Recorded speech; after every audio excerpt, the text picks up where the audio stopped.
everyone, it's me, Paradoki Doki, and today I'm going to be styling my Kasumi Nakasu wig. Let's get into the unboxing.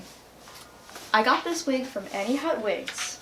For the wig I paid $11, and then I ended up paying $18 for shipping so that I could get it here, you know, within the month. Of course, there's a trade-off there. I paid more for the shipping than the wig costs. However, you know, sometimes you just want things, okay? Let's get to this unboxing. So here's what it looks like inside of the box. Looks like we've got a slip of paper with some information on it. Then of course it came with a wig cap. Now this wig cap is black, and since Kasumi has kind of a blonde gold color to her hair, I'll probably end up wearing a gold wig cap with it. Most cosplay wigs will come with the black ones. But I think that it's something that can kind of help, especially if you end up having a kind of thinner wig, if the tracks are peeking through. You don't want to see that black netting underneath if you have a light hair color. Alright, and here comes the wig. Alright, so here she is, and I know off the bat from the length of these bangs, being as long as they are, it's probably going to be below my eyes at the moment, but of course that's what we're here for today. We're going to be styling the bangs and getting Kasumi's kind of asymmetric look to her hair, because it's quite short on this side of her face, and it's longer on the other. Alright, let's go ahead and get this onto that wig head. Okay, now I'm just going to bring the wig head in a little bit so that she's more centered on the screen, and so that you guys can kind of see her a little bit better. Alright, so I'm just going to be taking this regular wig brush, the kind with the metallic bristles, and I'm going to brush through her real quick just to get the flyaways down so that we can pin her into place. Now I'll be using some T-pins here in order to secure the wig to the wig head properly so that it doesn't scoot around or anything while I'm styling it. So to make sure it lines up right, I'm going to take the temples of the wig, which you can find based on how they kind of stick out a little bit. You see we have this flap that kind of sticks out and juts out from where the elastic at the bottom starts. So I'm going to grab both of those. Now I'm going to stand up and I'm going to look straight on at the wig and make sure that those two flaps are both at the temples of the wig head. And now that I've done that, you can see that the part is more to the side for Kasumi's asymmetric hairstyle. So I'm going to take a T-pin, I'm going to stick it right through that kind of thicker flap right here. And I like to use T-pins because they're easy to find. If you use a regular pin with just a flat head on top, I tend to have a hard time finding them in the wig. And then I'll leave one in, and when I go to take the wig off of the head, then it's kind of attached and then my whole wig head comes flying and I'm hanging onto it by the wig. I'm gonna put one more pin just in the very center, right up here. Right, and now that wig is not really going anywhere. So the tools that I'm going to be using are this regular metallic bristled wig brush, this pintail comb, this plastic bristle wig brush, regular hair cutting scissors, and these thinning scissors. The difference here between these two pairs of scissors is that while the regular hair cutting scissors have normal blades on them, the thinning scissors actually have a comb for one blade. They're really useful for thinning out sections or for creating more texture. For example, I don't want the ends of this wig looking too blunt, especially because Kasumi's hair tucks inwards a little bit towards her face. So I'm going to be thinning out the ends of the underneath layers of the hair so that it creates that kind of tucked in effect. And of course, how could I forget our got-to-be glued hairspray. Now I'll also be using a hairdryer in order to set the hairspray. If you dry the hair down with heat while it's still wet, it'll stay in that position very, very well for a very long time. Now we don't really need to do that very much for Kasumi's hairstyle. She doesn't have any spikes or anything crazy like that. I think I'll just be using the hairspray and hairdryer trick in order to get her bangs out how I want them to, with the little separated pieces and how they all swoop to one side. And I also will be using a flat iron. Now you have to be really careful with synthetic wigs like these. Synthetic wigs are essentially made of plastic. They're not going to react to heat tools the way that your normal hair would. So if I were to use this on a normal setting like I do for my own hair whenever I straighten it, then it would actually probably cause the fibers to melt. And we don't want any crunchy melted fibers on our hands. So when I use this tool, I'm going to turn it up to its lowest setting. Make sure it's as low as it can go. Then once it heats up, I'm going to turn it off, let it cool off for about a minute, and then I'll use it. That way we're making sure that we aren't using any high heat on this wig, but we're still getting the curl inwards of her hair that we want to have. Off we go.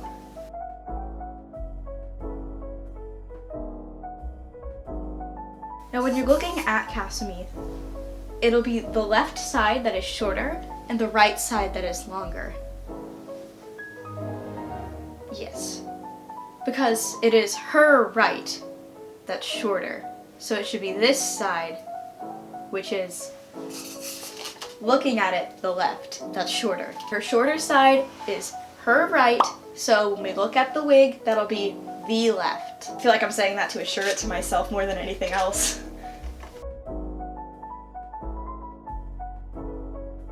Now really be mindful of where the pins are.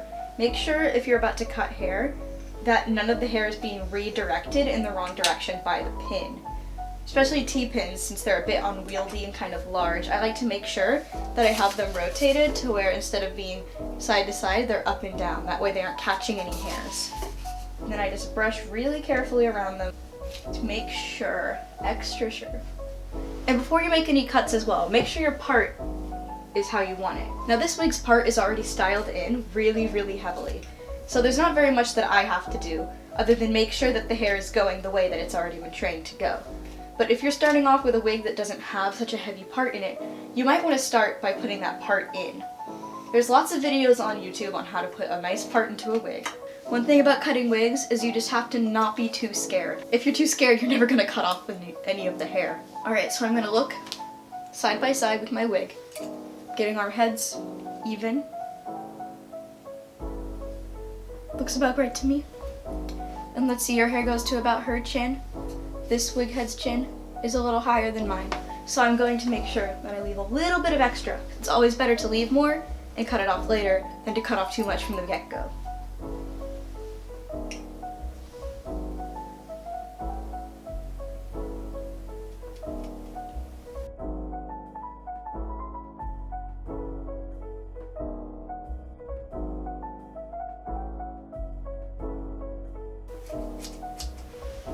Right now you might have noticed that I'm cutting side to side. Now this is a really big no-no for finalizing your cosplay wig cuts. It'll end up with these really gross blunt ends that are all the same length and kind of poof out and you got this triangle hair look going on, which is not what we want. I'm only doing this right now because I'm removing a lot of length. It's the easiest and quickest way in my opinion to get a lot of length off is to just kind of lop it off. But I'm cutting a lot lower than I want the wig to be. Like earlier I said I want it to be just below the chin on this wig, so about here. I'm cutting way down here. Whenever I cut higher up, I'll actually be doing point cutting, which is a technique where you pull the hair down and you cut with your scissors more up and down, rather than just cutting straight across, because I don't want that blunt end for her hair.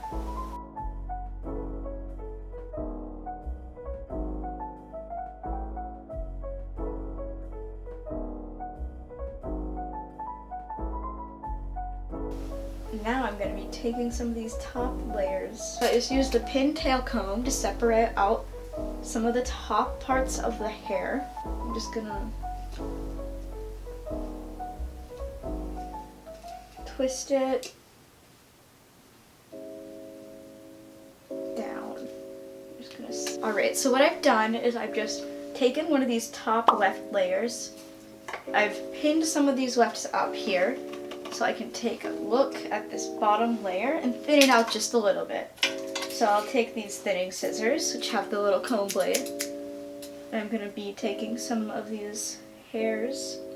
You know what, let's actually pin another layer up first. Alright, those T-pins do a pretty good job of holding hair up, by the way.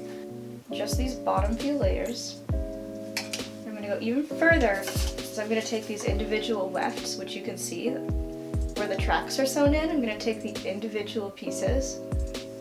I'm going to separate it down to just one or two of these down here at the front. I'm going to hold these out of the way with one hand, with the other. I'm going to take this comb, brush it down, make sure there's no tangles. I'm just going to thin it out a little bit. cut it more to the length that I'm wanting from this wig.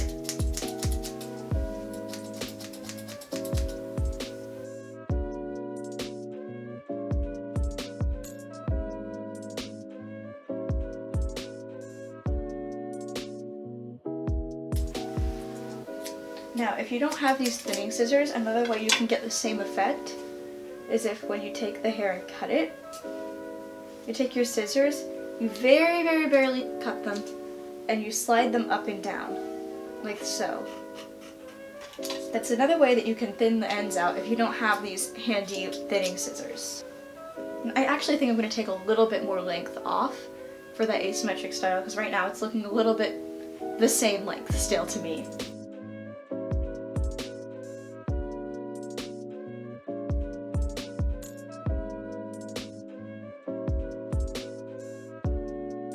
So now I'm doing that point cutting technique, where you cut straight up and down, it just kind of feathers out the ends so you don't end up with really, really blunt cuts.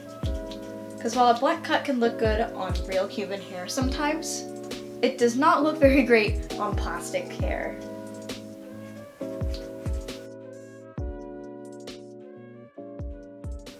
I'm actually only going to let a few layers down. You see the difference? You see how much we've cut off so far.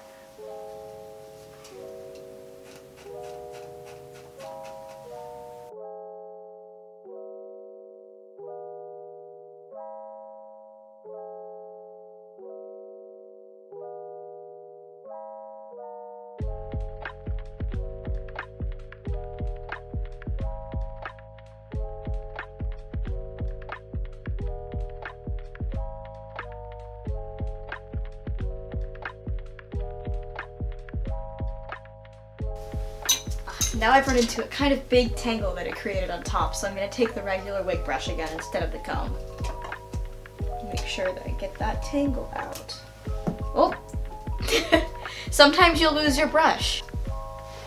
Now for particularly gross knots like this, sometimes it's helpful to take the plastic end and to kind of separate it out. Yeah. Nice and easy. Okay, now we're just going to take the last off of this very top layer of the hair.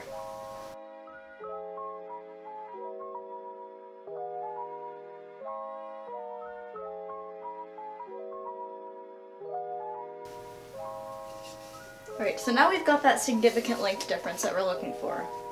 Now, just to make it be very nice and feathered on the ends, I'm going to point cut straight up and down, focusing on the outer layer of the hair.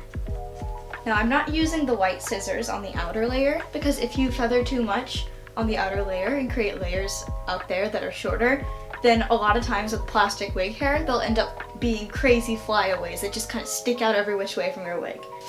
Okay, so now that we've got these cuts done, as you can see from the side, we've got a huge difference here.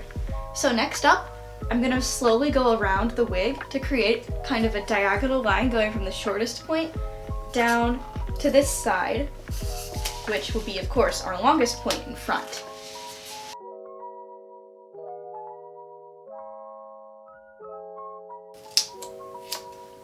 Now to create this blunt line, I am just cutting straight, blunt cuts.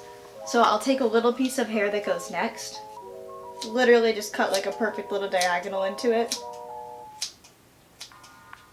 And I am gonna go clean up that under layer just like we did earlier.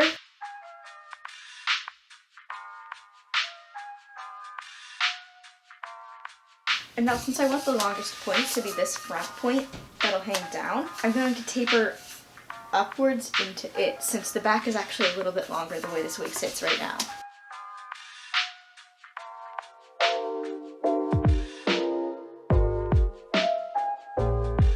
So now we have a nice line traveling down the side of the head, all the way down to the longest point. So now using my pintail comb, I'm going to separate up the top layers of the hair, probably about a third of the way down the head. That's all the hair I'm going to pick up. I'm going to take these blending scissors here, and I'm just going to kind of cut, starting a little bit above where the hair sits currently, and going down. And this is going to take out some of the extra hair on the bottom so the wig won't be so bottom heavy. We won't get that kind of sticky triangle kind of shape. So the overall length will stay sort of the same. These scissors that I have will only take out some of the hair as we cut. So now I'm going to move from this section. We're going to go around to the back a little bit more. I'm going to pick up about the same amount of hair, and we're just going to cut downwards and thin this hair out a little bit. Next section, same thing. I'm just going to take these upper layers of the hair, pull them up and out of the way, brush the rest down, thin out the bottom.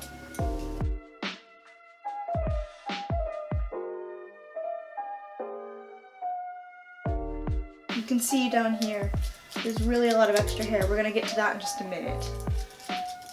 Now back at the front, there's only a little bit left to do here. Now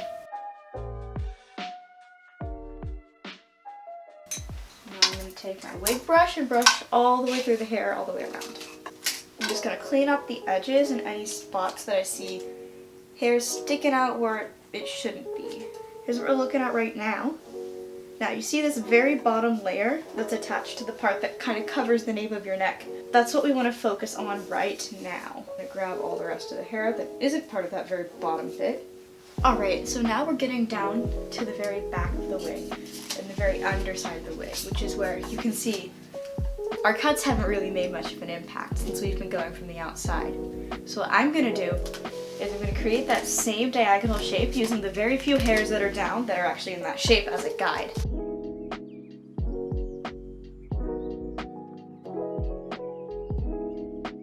So now I'm going to take my flat iron and I'm going to turn it on to the lowest setting, which on mine is 310 degrees. That's Fahrenheit, by the way. And I'm also going to have my hair dryer and my hairspray at the ready. And I don't have a fancy flat iron or anything like that. I think this was like $20 at Target, and I got it when I was in 10th grade in high school, so I was like 16. But it's been a real workhorse. It's lasted me this long, so I'm not going to replace it yet. So my flat iron's heated up, so what I'm going to do is hold in the power button to turn it off and let it sit for about a minute before I start using it. A few minutes later. I'm going to take this very bottom layer, roll it inwards a little.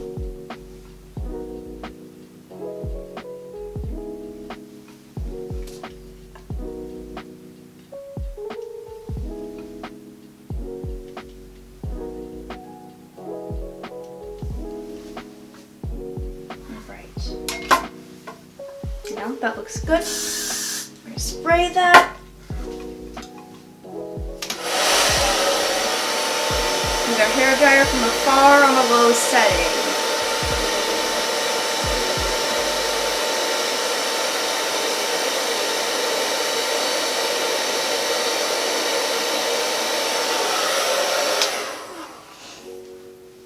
Alright, so now I'm going to do that all the way around the wig to curl it under and inwards. And I will let these upper layers down as I go.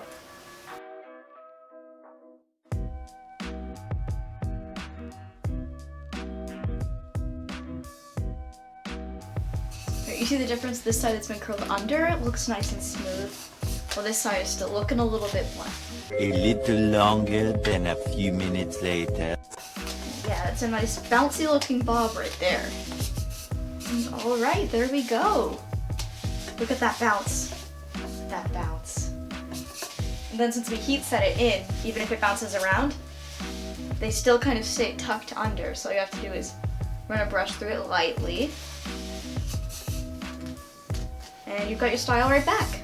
I personally don't believe in cutting your bangs on the wig head because my eyes are at a different length down than the eyes of this wig head are, especially since I have like a 5 head. Like, I've got a big old forehead. So I'm gonna pop this on my head and cut the bangs using a mirror. I will try to get it on camera. There are no promises for this footage being good, okay? Alright. So here we are looking silly as hell. Right at where her part is where the bangs kind of split as well. She has like shorter bang pieces that are about here or so. She has one long bang piece that goes straight into the middle of her nose, and then the rest of them are kind of 3/4 bangs over. Before you cut your bangs, always make sure you have the wig sitting how you want it to sit in the end. Alright, so I'm going to take this piece, I'm going to cut it a little bit, getting shorter as I go inwards so that it tapers in towards my face. Should have a little bit of face frame. This will be that center piece. Of course it's way too long right now, but you know, we're just kind of establishing things. We're just feeling it out right now. More for that center piece in case I decide I want it thicker. If I don't, then I can always cut more off. But you can't add back hair on. And like earlier, I'm just rubbing the scissors up and down and making little tiny scissor cuts while I do that. That way the ends aren't super blunt or anything crazy. We're getting close to me being able to see. I'm just gonna pull everything that I don't want to cut off to the side for now so I can see what I'm doing. So I want it to be right above my eyebrow.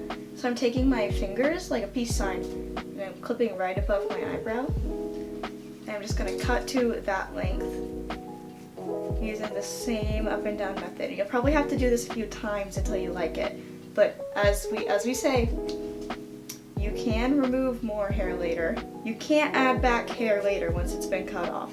Alright, and so now I'm at the point where since I've cut it to the proper length on my own face, I'm going to put the wig back onto the head so that I can style the bangs properly without having to look into a mirror.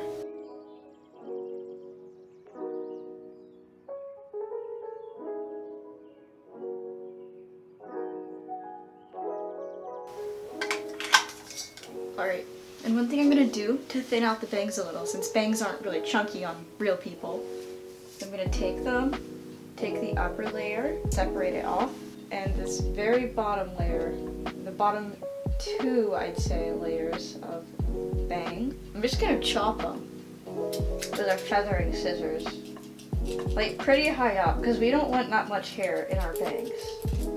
Now I'm just going to take some hairspray and the pin comb. I'm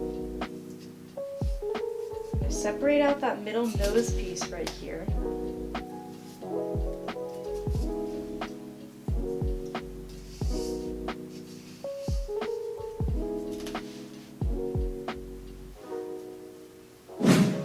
Alright, and here's the style all finished, complete with some low-budget accessories that I found in my closet. Now, I'm really happy with how this wig came out. Let me know what you think in the comments below, and also let me know what cosplay wig I should style next. See ya! Oh, and by the way, vacuum your floors when you're done with this.